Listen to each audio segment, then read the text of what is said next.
This is the Four Wheel Parts Down and Dirty Show Off-Road Edition, powered by Polaris RZR. We're taking it back to the roots, getting dirty and covering all things off-road, because pavement, well, that's for it's gloves off, in your face, on the edge, and the way off-road should be. We're your definitive source for all things dirt. 4WP is more than a store. We're truck and Jeep experts and have been for over 50 years. From wheel and tire upgrades to full custom builds, 4WP has you covered. Whether you want to order the best parts online or shop in store, do the work yourself, or get it done by a pro, all roads lead to 4WP. Do your rig right. Shop online or find your store at 4WP.com. Welcome to the Four Wheel Parts Down and Dirty Show Off-Road Edition, powered by Polaris RZR. Yeah, we are rocking and rolling today, and, I am en route to the PRI show in Indianapolis to do, I don't know, what do I do? I guess I'm sitting on a couple of panels on marketing and sponsorships and such, so should be a really, really good time there in Indy doing that. But all that being said, we're kind of changing up the schedule with my 3 shows: Project Action, the Down and Dirty Show Off-Road Edition, and then the national show, and kind of doing a look back at 2019, some of our favorite interviews. Well, we started the off-road edition after this interview dropped on the national show, and I think it was right after KOH. It may have slipped through the cracks, people still traveling home, things like that. And, all that being said, it was a really, really, really good interview with your king, Jason Scherer. So I decided, you know what, we are going to bring this interview back. It's about 30 minutes long. We talk about the industry, KOH. We talk about a bunch of different stuff. And I think, anybody that's a fan of off-road, they're going to appreciate this interview. And I just thought, you know what, it kind of probably got slipped through the cracks, and at some point we need to redrop this because I think a lot of people missed this one, and you're really going to enjoy it. So this week it is Jason Scherer on the show. I will do the disclaimer. This was recorded in February, literally the week after King of the Hammers, after he took home the title. So, all that being said, if we're talking about KOH and things that just happened in the upcoming 2019 season, that's why this was recorded back in February. But still, it's kind of an evergreen type interview. I think you guys are really going to enjoy it. So thank you for tuning in once again. If you haven't already, please go over to iTunes, hit the subscribe button to the Off-Road Edition. Really helps us out if you subscribe. And if you really want to help us out, you'll leave a rating, 1 through 5 stars. Just click the button and leave us a star rating. Really helps boost us up those charts on iTunes. You can check me out at Jim Beaver 15 on social media. Always cranking. I know, obviously, I'll have a bunch of stuff dropping over the PRI show, things like that. So, man, it's been a crazy, crazy week so far. We got a lot of news to break to you in regards to my programs and stuff moving forward, and all of these shows and programs moving forward that you guys tune into online. But that's a story for another day. Right now, it's all about Jason Scherer, and we're going to roll right into that interview after this short commercial break. Want extreme performance, reliability, and the most fun you can have on 4 wheels? The Polaris RZR brings it to you. But you don't need to take my word for it. You can take theirs. I'm Tanner Faust, and I choose the Polaris RZR because it's the most fun you can have with a steering wheel. What's up? I'm Ronnie Renner, and I choose Polaris RZR because it's the sickest, most reliable side-by-side on the planet. What's up, everybody? Heavy D from Diesel Brothers. Listen, I'm on Team RZR because it's hands down the best piece of machinery on the planet. I'm RJ Anderson, and I choose Polaris RZR because it's the most fun, most capable machine. Action sports stars, TV personalities, and some of the best race car drivers in the world all choose Polaris RZR because it's the ultimate combination of power, suspension, agility, and fun. Find out more information on the web at PolarisRZR.com or follow at Polaris RZR on Facebook, Instagram, and Twitter, and use the hashtag RazorLife to share your story. When looking for a new wheel for your off-road vehicle, car, truck, or UTV, the choice is easy. You choose what the pros use. Rob McCachran, Keegan Kincaid, and myself, Jim Beaver, all exclusively use Vision Wheel, whether we're dominating Baja, taking the cup at Crandon, or shredding UTVs. Vision Wheel's trend-setting designs and durability will set you apart from the competition and your friends. Check out VisionWheel.com or at Vision Wheel on social media to learn more. Anywhere is possible. It's more than just a slogan. Anywhere is possible with General Tire's wide variety of tires for whatever it is that you drive. Whether you're looking for off-road capability balanced with impressive on-road performance or ultra-high performance offering all-season traction designed with a driving enthusiast in mind, General Tire has what you need to get where you're going. General Tire, providing anywhere is possible with the Down and Dirty Radio Show since 2012. Do you race or are you a weekend warrior? Have you checked on the date on your helmet recently? Don't get caught off guard by using an outdated helmet. Impact Racing, the leader in motorsport safety, has new SA 2015 helmets to fit your budget. Whether you're looking for a helmet with a full carbon fiber shell to take you to victory at the Indy 500 or just looking for some helmets for a weekend at Glamis, Impact Racing has a helmet for you. Find out more information at impactraceproducts.com or on Facebook at Impact Safety. Super ATV is the industry leader in aftermarket UTV and ATV parts and accessories. Super ATV products are designed, engineered, tested, and manufactured right here by Super ATV. Whether you're looking to upgrade your suspension, get stronger axles, or you're looking for a new winch to get you out of a tough spot, Super ATV has what you're looking for. And since we know you're in a hurry, we offer fast, free shipping to the lower 48 states on all orders. Visit superatv.com now and get your UTV or ATV dialed in. I'd like to welcome Jason Scherer to the show, the 2019 King. How's everything going, Jason? Everything's good. Thanks for having me on, man. I still the dust is still settling over here as we're unloading everything, but man, I couldn't be more happy to be, able to repeat this thing and be the first person to ever win back-to-back King of the Hammers.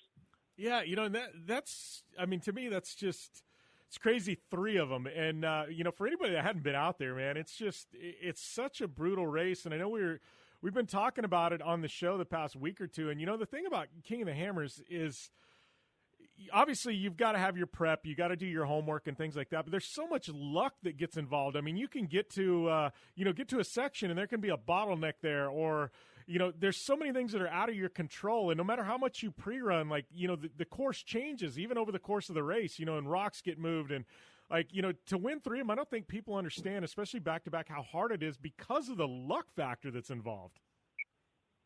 Well, you know what? You said it totally right, Jim, because we actually in the car always say that you have some things that you can control in the race, right? You can control your strategy, your pace, how you take care of the car. There's things that are within your control, but then there's also things that we just know you have nothing that you can do about it. And lap traffic is one of those things. It doesn't matter where you qualify, you're going to end up encountering people on the trail. And, for the most part, the people who are going to be in front of you as lappers, they're going to take the good line. So that means you're going to be relegated to the tougher line. And that happened to us. We actually were following a guy. He took the good line and he took it a little too high and he rolled over right in front of us. And I think those are those moments that sort of define the race, because, how we handled that under pressure was, kind of dictated how we were going to be if anything else popped up, right? If we had gotten really flustered and been like, oh my God, this just happened right in front of us, what are we going to do?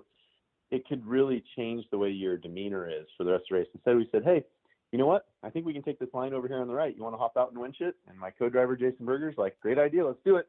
And, on you go. It was 3 minutes is all we lost right there. And then we said, hey, you know what? Let's continue to stay on our pace.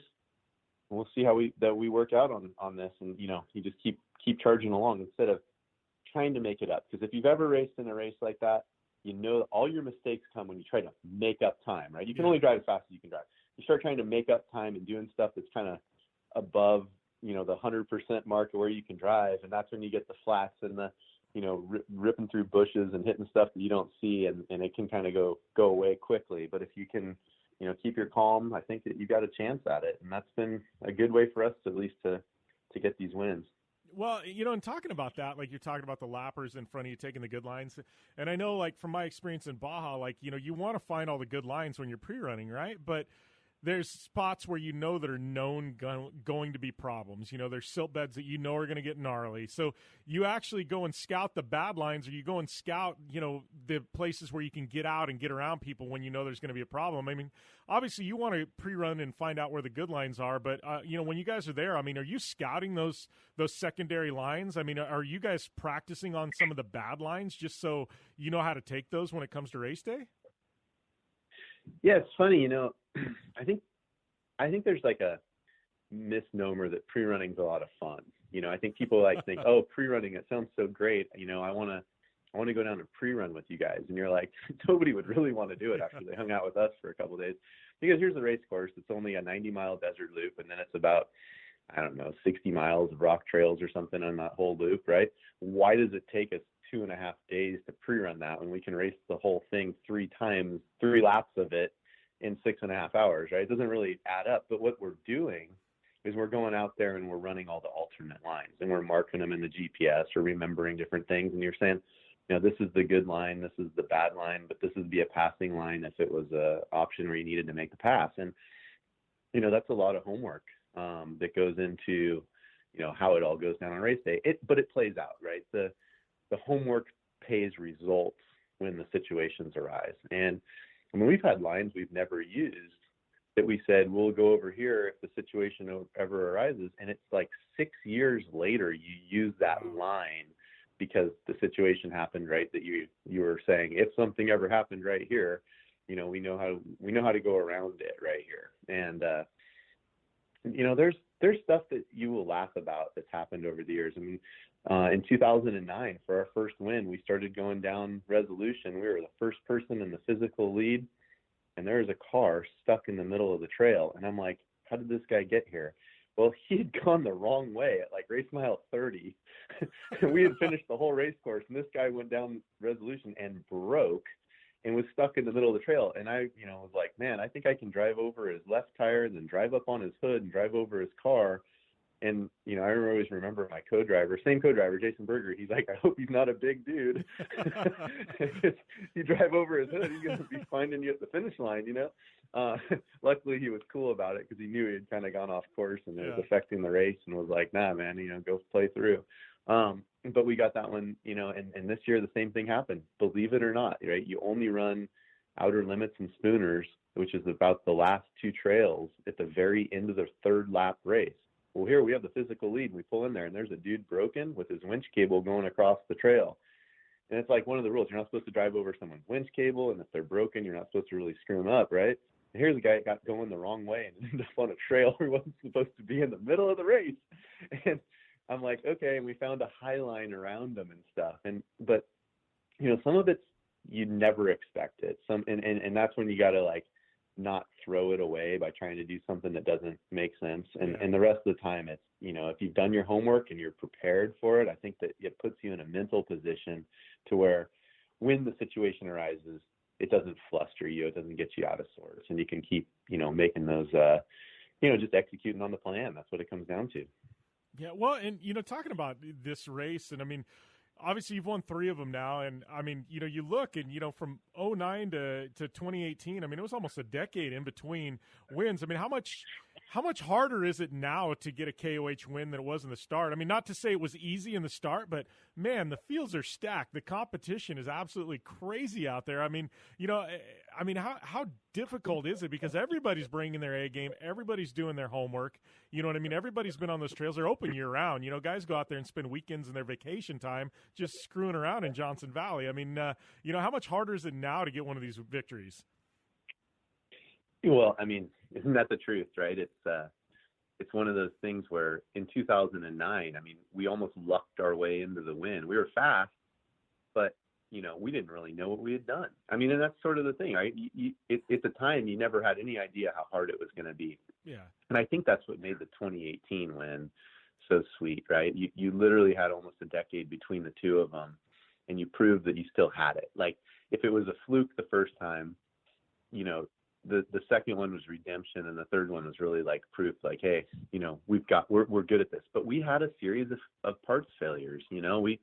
We couldn't keep the car together. And I think that, I attribute our success recently to having the lucky chance of getting a crew chief with Adam McGow that just knows what he needs to do to keep a car together. And we just didn't. We were exactly what we were, the epitome of these KOH racers, the rock donkeys, as you'll call them, right? Like, we just didn't know. And you look at the level that the trophy trucks are at, and we didn't even see the little tricks. We didn't see all the stuff they were doing because it was just too far out there from my standpoint.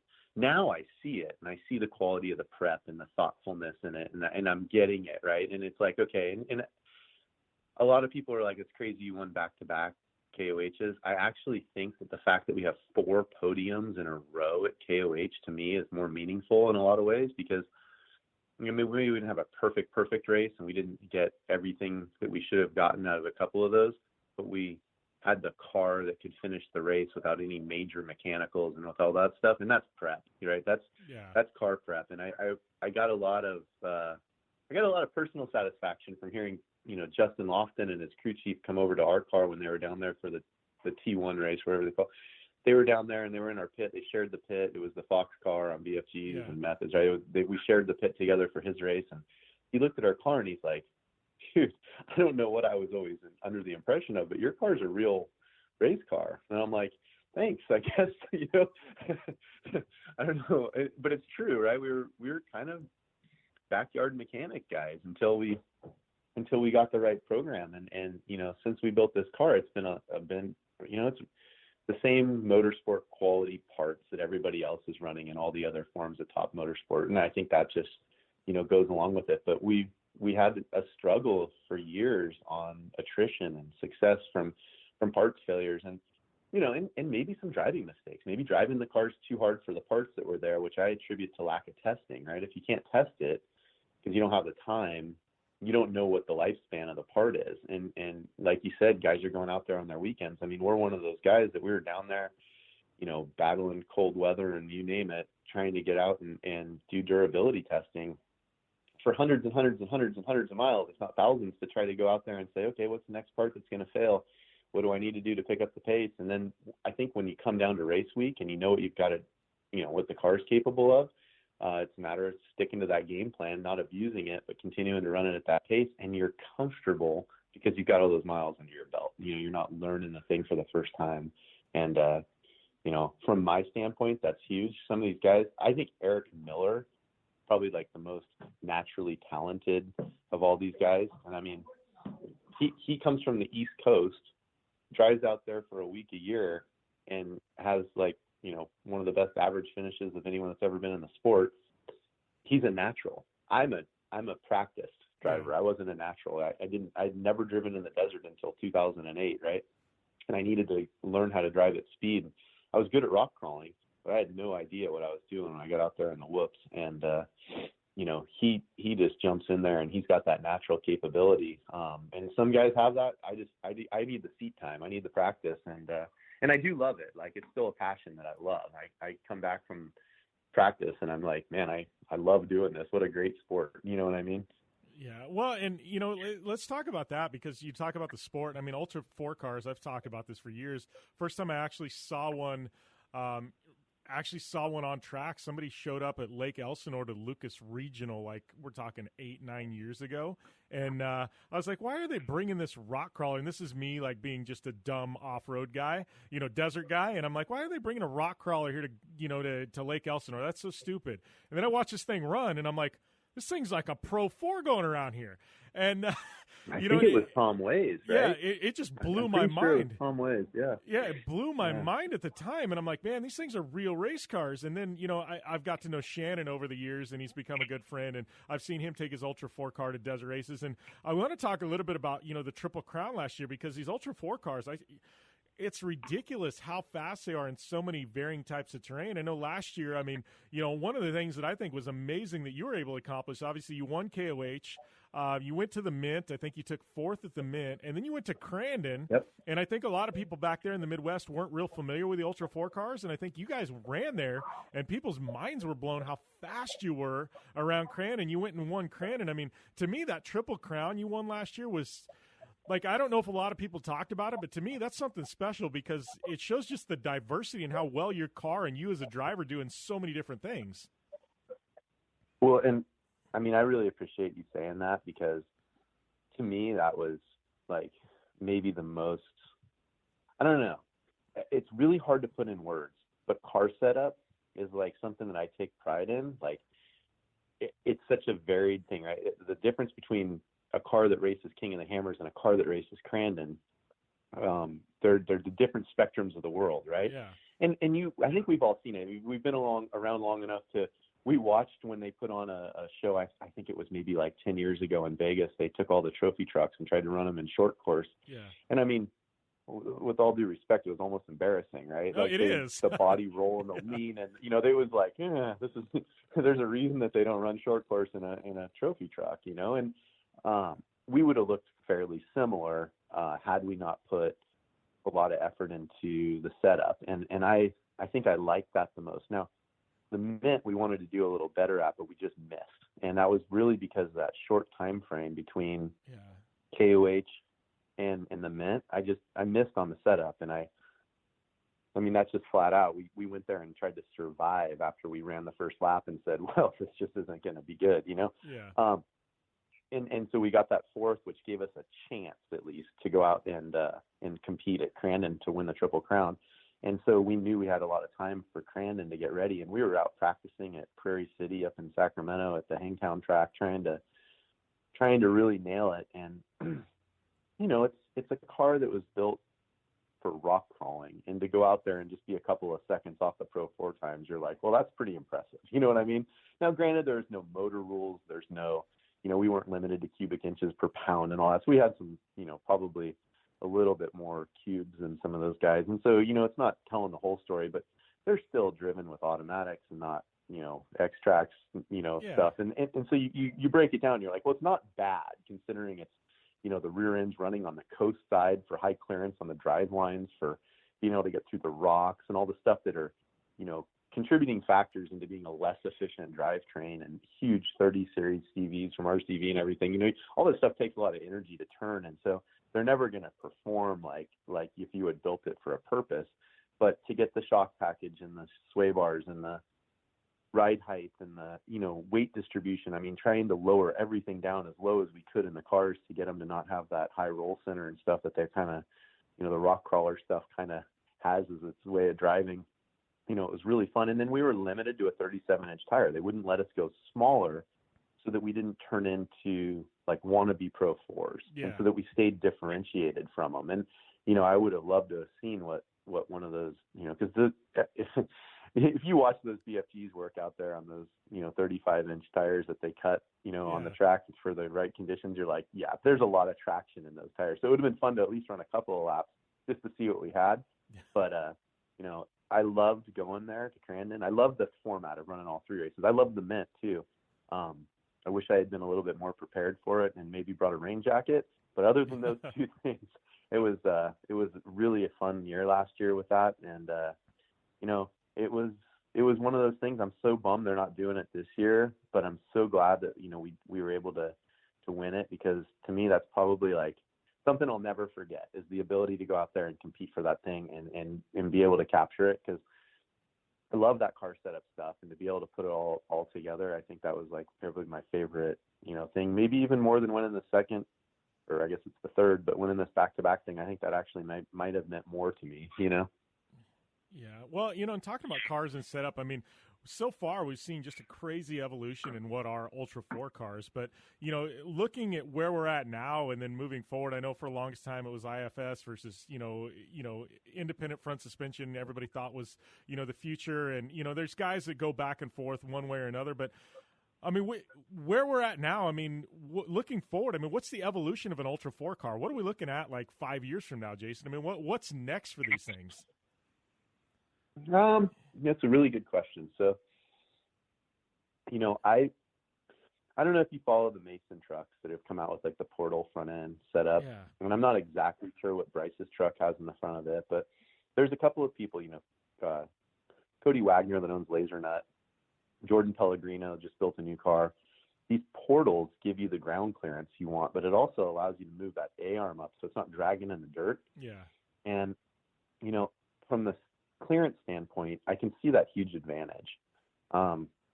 It's tough. I think all those guys, I think Cody Wagner, he put the money down, he put the effort into it. He's been out there testing. I know his car works really, really well. It's hard when you're on the bleeding edge because you're making all those parts one-off first time. He's got Wiseman building parts. He's got X-Track building parts. He's got all these people building parts. one-off to try to make all this stuff live. 74 weld Quinn, he's got parts on him. I mean, all this stuff is just, really tough to develop because the conditions are so brutal, and it's so hard to test it in a real-life simulation before the race. And, all those things adding up, it makes it really hard to say this is the direction.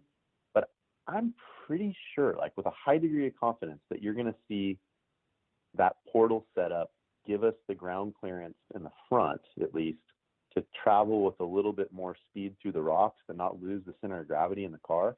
If you look at our cars right now, the chassis aren't built with a level base to the front end. There's actually like a 4 to 6 inch drop, depending on who the chassis builder is, to get down to the front bulkhead. With the portals, you can basically use that distance and make the chassis pretty much flat. So you don't really lose your center of gravity, but you gain ground clearance. And so I can see that being an advantage if they can get the parts durability to live up to it all. And, the materials now, they're able to build this stuff. It didn't add so much unsprung weight that the car works terribly, right? And it's all relevant, right? I mean, there's guys running solid front axles. They're a lot heavier than, the axle itself is a lot heavier than the IFS cars, where they've got just the chicken wings hanging out there, and that's all they've got to hold up. But we'll see. I think the time will tell on that stuff, but I do think that's the direction it's going. I'm still not sold that it's the KOH is a big, huge, high horsepower race. I think that the horsepower is really good for qualifying in that first lap. But, I think that a smooth running package is almost outweighing these guys with really, stump pulling motors and everything. I don't know that that's where it's going to head, because I don't think that you're not going to see somebody win because they had 1,000 horsepower. I think, you're still going to see a guy win because his car's working better in the rocks and in the desert than the other guy, which is kind of cool because that keeps the budget a little bit reasonable. You know what I mean? Yeah. It's not just throwing money at motors all day. Yeah. That's probably not true of the rest of the series. You go out to Stampede or Reno or whatever, and it's like, the motor gets you to the finish line. So, it's not, the whole series isn't that way, but at least for KOH, I think it's neat to see that it comes down to still some innovation. And I think that there is some coming, I think that's really cool. And then, secondarily, Fox has got some ride control stuff going. And while I see it paying huge dividends in the desert for guys, right, where you're able to adjust the ride, you get into San Felipe, you can, make that thing float. You want to get into the Alba Dry Lake bed, you tighten up the rebound and suck the car down to the ground. Like, that stuff's cool. I don't think it's going to be cooler anywhere than at the Hammers. If you're going across the desert, you got your desert set up, and you get in the rocks, you open that stuff up and let it absorb everything that you're going down the trail and hitting rock-wise. And, it's a totally different world in that car right now. We've got such high spring rates and everything to keep the cars from hitting all the G-outs while still allowing some travel in the rocks. And if they can tune the shocks inside the car to really open them up in the rocks, man, we're gonna be hitting those rocks so fast it's gonna start getting scary. Well, you guys are, I got to tell you, I anybody that's been to Hammers and, walked around and, you watch on TV or watch on the internet, and you don't really get a feel for how big the stuff that you guys are going over. And so especially something like backdoor, you walk up to it and you're like, oh, wow, this is why they call it backdoor, and it's like, I think, the speeds you guys are hitting it at is for, as a guy who spent a lot of time in a trophy truck, like, I can't even comprehend like how fast you're hitting things. And I walk up and I look and I'm like, wow, they're actually hitting this at that speed. That's nuts. And like, to me, you talk about getting things going faster over it. I'm like, wow, like, how does it get any faster? Oh, I agree. And, it kind of worries me a little bit. I'm sort of at my capacity inside the car. I mean, you always say that, but it's like, I'm not sure. I said this with dirt bikes for years, I ride to the ability for myself to process the terrain. And it was never like, oh, you're going to win a GNCC race. It was like, no, you're at, maybe you get a gold in an enduro. You're a top 20 somewhere down the road in a GNCC race, right? Yeah. But these guys that can process the terrain that fast are going to be able to, pick up the pace and do that. And we'll see. Maybe we'll be able to stay for 5 years at that speed or whatever with those guys. But I already see it. These kids, how guys like Eric Miller are hitting this terrain at that speed, it blows my mind. In a solid axle car, I'm pushing in an IFS car in the desert, and he's right there with you in a solid axle car, and I'm like, there's no way. I mean, it's like they should be 3 classes apart in a desert race, and he's right there with you. So it's cool, how it's all making the waves. But I will go back to 2009. There was a guy named Rick Mooneyham, and he passed us going down one of the trails. It was Wrecking Ball, and he was skipping the tops of the rocks. And I was like, oh my God, I've never seen anybody drive through rocks so fast that they're literally hitting them like whoops and staying up on top of them. And, that was the first time I was crawling the rocks like a rock crawler would all the way through the whole Hammers Trail back in 2009. And when I watched them do that, I was like, that's absurd. And then it works, and you're like, okay, I guess this is how you do it, and once you got the education, you could really never unlearn it, that's what you had to start doing. And, now you're flying through those rocks and everything, but, it's no different. I don't think. I think that the trophy truck's hitting some of those G outs where you look at them and say, there's no way you can stay flat out across that. And they're hitting it and you're going, oh, the load that they're absorbing in that G out is just, phenomenal. And the truck flies straight out of the hole and you're like, it's amazing. And I think the same thing's starting to happen with the rocks. We're getting into those rock sections and they're flying through them. And you're like, oh, if you hadn't tuned a car for that specifically just to be able to do that, it would never do it at that speed. But yeah, I think if you could get some more, compliance with some ability to adjust the shocks, you could go even faster. And, as the tires get better and better, I think we'll see it. I really do. All right, Jason. Well, I appreciate the time, man. We are up against the time break here, but it was great catching up. I feel like, dude, I got so many questions. One of these where I think I need to come back with you in like a couple of months, and we do like a full podcast, just sit down and talk. Because, dude, I got so much to pick your brain about. But I appreciate the time, my friend. Yeah, anytime. Thanks for having me on. I really appreciate it, Jim. Life is all about sound, the sound of sports, the sound of the racetrack, and the sound of your vehicle. Don't drive around listening to this. Drive around listening to the sound of performance. Gibson Performance. Gibson Performance Exhaust is the company who can turn this into this. Remember that life is all about sound, and Gibson Exhaust is the sound of performance. Check out your next catback exhaust system, headers, muffler, or UTV exhaust at GibsonPerformance.com and get more power and more sound. Looking to have some fun on 4 wheels? Dirtfish Rally School has you covered. Packing as much adrenaline and adventure as you can handle into high-performance all-wheel drive and rear-wheel drive Subaru rally cars is where the fun begins at Dirtfish. Just 30 minutes outside of Seattle in Snoqualmie, you'll get a chance to train up to 3 full days with some of the country's best instructors and be put through the high-octane rush of rally on mud, dirt, and tarmac. Get started today and call 425-888-7715 or visit us online at dirtfish.com and use code 911 for a 15% discount. Welcome back here to the 4 Parts Down and Dirty Show Off-Road Edition, powered by Polaris Razor. Hopefully you enjoyed that interview with the King, Jason Scherer, 3-time King over there at King of the Hammers. I'm looking forward myself to being out there, racing at King of the Hammers and my brand new General Tire Polaris Razor. We're building out for it.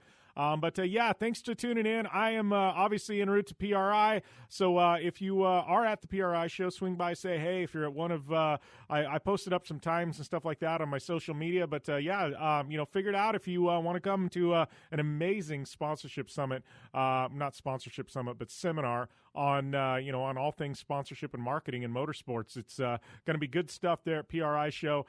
Fortunate to be sitting on the panel with Matt Martelli, Alex Striller, and Henrique Cisneros from the Momo Weld Corporation, Mitchell DeYoung, and quite a few others. It's definitely going to be a good time. So, check it out. Check us out on iTunes. Hit the subscribe button. Please leave a rating, 1 through 5 stars. Much appreciated for those of you who've done. I am at Jim Beaver 15 on social media if you want to follow along in my shenanigans. And got to thank our friends at 4 Wheel Parts. Check them out at 4WP.com. Polaris Razor, General Tire, Vision Wheel, Dirtfish. Use the coupon code DOWNDIRTYDF. It'll get you 15% off at Dirtfish, not only just during the holiday season, but any time of the year. Gibson Exhaust, thanks to them for the continued support. Impact Racing, they got some great stuff going on for the holidays, too. If you need some helmets, some suits, some driving gloves, seats, harnesses, whatever you need, they will get you dialed in. And what a great Christmas present Impact would make, as well as our friends at Super ATV. Got all those UTV accessories. get you locked and loaded, get your UTV program on point there at Super ATV. So thanks to all our partners and the continued supporters of the show. We've also got Racing Junk, our friends at iRacing, and a bunch of others who help make things happen here on a weekly basis. So thanks to you listeners for tuning in. I am headed to PRI, and we'll see you next week right here on the Four Wheel Parts Down and Dirty Show Off-Road Edition, powered by Polaris Razor. 4WP is more than a store. We're truck and Jeep experts and have been for over 50 years. From wheel and tire upgrades to full custom builds, 4WP has you covered. Whether you want to order the best parts online or shop in store, do the work yourself, or get it done by a pro, all roads lead to 4WP. Do your rig right. Shop online or find your store at 4WP.com.